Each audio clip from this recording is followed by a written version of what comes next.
एक तनख्वाह से कितनी बार टैक्स दूं और क्यों? जवाब है,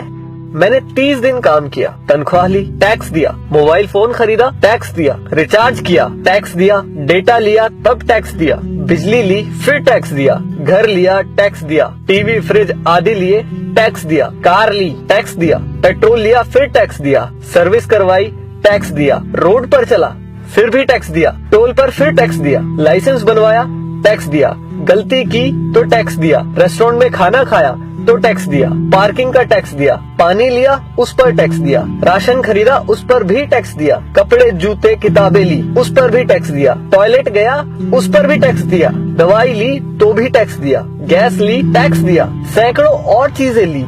और टैक्स दिया, कहीं फीस दी, कहीं बिल, कहीं ब्याज दिया, कहीं जुर्माने के नाम पर तो कहीं रिश्वत के नाम पर पैसे देने ही पड़े। ये सब ड्रामे के बाद गलती से सेविंग में बचा लिया तो फिर टैक्स दिया।